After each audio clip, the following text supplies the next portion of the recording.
चीन में बेकाबू हुआ कोरोना। चीन के हालात से भारत सतर्क।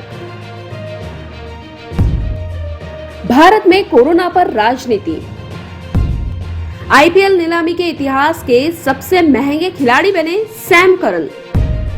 नमस्कार, मैं रूपाली बर्वे और आप देख रहे हैं वेब दुनिया की खास पेशकश WD नाउ, जिसमें बात करेंगे सप्ताह भर की सुर्खियों के एक अलग अंदाज में।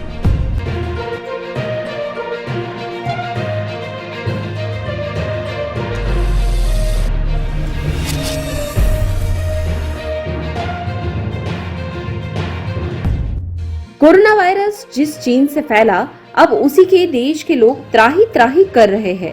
बताया जा रहा है कि एक माह में लाखों लोगों की संक्रमण के चलते मौत हो गई है, जबकि बड़ी संख्या में लोग अस्पतालों में भर्ती है। दवाएं 200 गुना तक महंगी हो गई है। दवाओं के लिए लंबी लंबी कतारें देखी जा रही है। कहा तो यहाँ तक जा रहा है कि चीन में 30 दिन में करीब 11 लाख लोगों की मौत हो चुकी है। हालांकि इस बात की आधिकारिक पुष्टि नहीं हुई है। बीजिंग, शंघाई, हुबेई, हुनान, सिचुआन और झोंगझो में कोरोना की हालत बहुत खराब है। राजधानी बीजिंग में संक्रमण की दर 50 से 70% बताई जा रही है। वहीं झोंगझो में एक दिन में 80,000 से ज्यादा केस आ रहे हैं। जानकारी के मुताबिक कब्रिस्तानों और श्मशानों में अंतिम संस्कार के लिए 20 दिन की वेटिंग चल रही है। इस बीच चीन के वर्तमान हालात से नाराज लोग सड़कों पर उतरकर सत्तारूढ़ कम्युनिस्ट पार्टी और राष्ट्रपति शी जिनपिंग के खिलाफ प्रदर्शन कर रहे हैं। ऐसे में कहा जा रहा है कि आने वाला समय शी जिनपिंग के लिए मुश्किल भरा हो सकता है। सड़कों पर विरोध प्रदर्शन कर रहे लोग जिनपिंग के इस्तीफे की मांग कर रहे हैं। बताया जा रहा है कि चीन में जो हालात है, उससे लग रहा है कि स्थितियां सरकार के हाथ से निकलती जा रही है। दूसरी ओर जापान, दक्षिण कोरिया, ब्राजील और अमेरिका में कोरोना के मामले बढ़कर आ रहे हैं। चीन के बाद जापान में हालत सबसे ज्यादा खराब बताए जा रहे हैं। जापान में बुधवार को 2 लाख से ज्यादा नए मामले सामने आए, जो कि मंगलवार की तुलना में 15,412 ज्यादा थे। अकेले टोक्यो में 21,186 नए मामले दर्ज किए गए। देश भर में कोरोना से मरने वालों की संख्या 300 के लगभग पहुंच गई है। पड़ोसी देश चीन में कोरोना संक्रमण से बिगड़े हालातों से सबक लेकर भारत ने पहले से ही तैयारियां शुरू कर दी है। हालांकि विशेषज्ञ कह रहे हैं कि ओमिक्रॉन के सब वेरिएंट BF7 का भारत पर ज्यादा असर नहीं होगा, लेकिन भारत सरकार इस बार कोई रिस्क उठाना नहीं चाहती, क्योंकि जो हालात आज चीन में हैं, भारत 2020 और 21 में उनका सामना कर चुका है, जब दवाइयों और ऑक्सीजन सिलेंडरों की लंबी लंबी लाइनें देखी गई थी। शमशान में भी शवों की अंत्येष्टि के लिए परिजनों को इंतजार करना पड़ा था। राज्यों ने एहतियाती कदम उठाना शुरू कर दिए हैं। बेंगलुरु स्थित Tata institute for genetics and society के निदेशक राकेश मिश्रा ने कहा है कि भारत को अपनी आबादी पर BF7 के संभावित प्रकोप को लेकर ज्यादा चिंता करने की जरूरत नहीं है। हालांकि उन्होंने आगाह किया है कि मास्क पहनने और भीड़ में अनावश्यक जाने से बचने की सलाह लोगों को हमेशा मानना चाहिए। उन्होंने कहा कि चीन में कोविड-19 के मामलों में अभूतपूर्व वृद्धि दिख रही है, क्योंकि पड़ोसी देश संक्रमण की विभिन्न लहरों से नहीं गुजरा है, जबकि भारत इन लहरों का सामना कर चुका है।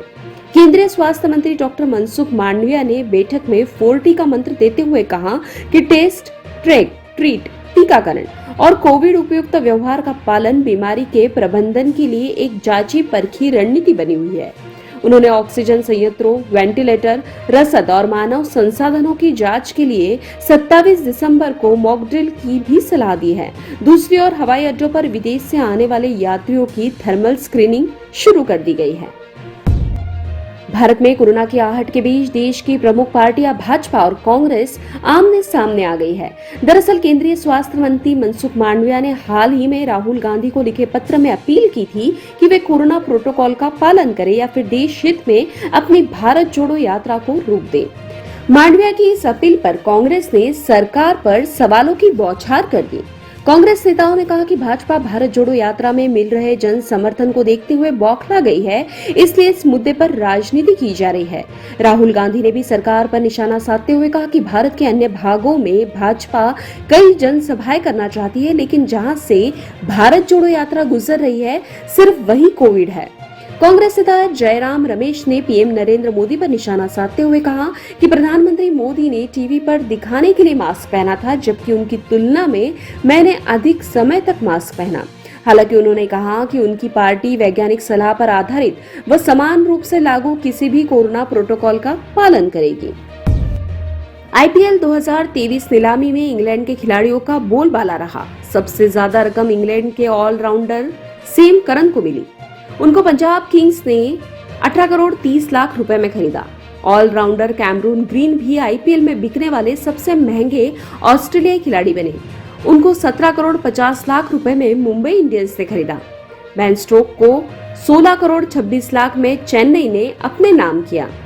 हैरी ब्रुक्स को अपने पहले आईपीएल में ही सनराइजर्स हैदराबाद ने 13 करोड़ 25 लाख में लिया।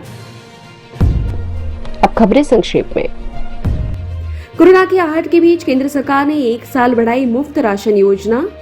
81.35 करोड़ लोगों को मिलेगा फायदा। अगले साल होने वाले हैं 9 राज्यों में विधानसभा चुनाव।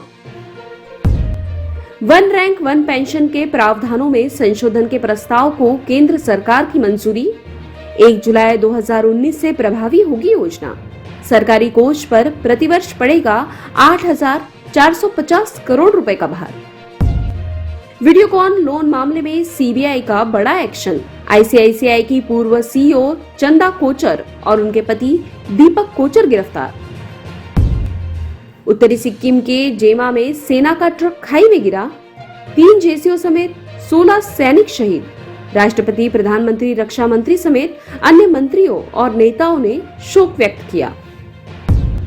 आईआईटी में प्रवेश के लिए 4 जून को होगी जी एडवांस परीक्षा। परीक्षा में 3-3 घंटे की अवधि के 2 प्रश्न पत्र होंगे। यदि वेब दुनिया की खास पेशकश WD नाउ अगले सप्ताह की सुर्खियों के साथ फिर हाजिर होंगे। नमस्कार। वेब दुनिया की सभी से अपील है कि भीड़ भाड़ से बचें, मास्क पहने व सैनिटाइजर का इस्तेमाल करें। साथ ही सोशल डिस्टेंसिंग का पूरा पालन करें।